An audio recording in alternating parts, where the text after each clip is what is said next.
તો એક મહત્વના સમાચાર પ્રાપ્ત થઈ રહ્યા છે। રાજકોટ મોરબી રોડ પર કારની અડફેટે વિદ્યાર્થીનીનું મોત થયું છે। બેકાબુ બનેલી કારની અડફેટે સ્કૂટી ચાલક વિદ્યાર્થીનીનું કરુણ મોત નીપજ્યું હોવાના સમાચાર પ્રાપ્ત થઈ રહ્યા છે। શાળાએ જતી વિદ્યાર્થીનીનું ઘટના સ્થળે જ મોત નીપજ્યું છે।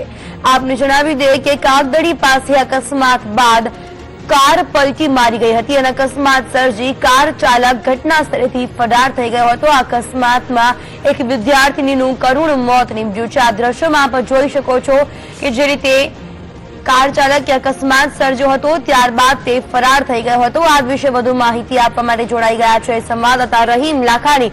રહીમ, શું કહેશો? ફરી એકવાર હિટ એન્ડ રનની ઘટના બની છે।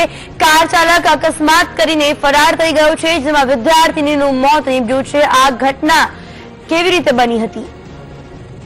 જે રીતના વાત કરવામાં આવે તો વિદ્યાર્થીની છે ત્યાં કાગદડી પાસે બેડી ગામ છે, ત્યાંની વિદ્યાર્થીની છે। વહેલી સવારે તે રાબેતા મુજબ બાજુમાં છત્તર ગામ આવેલું છે ત્યાં શાળાએ જઈ રહી હતી, ત્યારે જે કાગદડીના જે મેઇન સ્ટેશન કહેવાય ત્યાંથી આ કાર ચાલક છે ફૂલ સ્પીડમાં આવી રહ્યો હતો અને જે સ્કૂટી છે તેને પાછળથી ટક્કર મારી હતી ને 120 જેવી સ્પીડમાં જે કાર ચાલક હતો તેની કાર પણ બેકાબુ બની હતી ને કાર પણ પલટી મારી ગઈ હતી। તો બીજી બાજુ જે કાર ચાલક છે તે ફરાર થઈ ગયો તો પ્રાથમિક દ્રષ્ટિએ કારના જે નંબર છે તેનાથી આ લાગે છે કે આ કાર છે તે મોરબીની હોવાનું હાલ પ્રાથમિક દ્રષ્ટિએ બહાર આવ્યું છે। તો બીજી બાજુ સ્થાનિક ગ્રામજનો પણ એકત્ર થઈ ગયા અને વિદ્યાર્થીની જે છે બેડીની છે તેવું પણ તેઓએ જણાવ્યું હતું। તો બીજી બાજુ પરિવારજનોને પણ જાણ કરવામાં આવી છે અને હાલ તો પોલીસ ઘટના સ્થળે પહોંચીને આગળની કાર્યવાહી શરૂ કરવામાં આવી છે। જી બિલકુલ, આભાર માહિતી બદલ।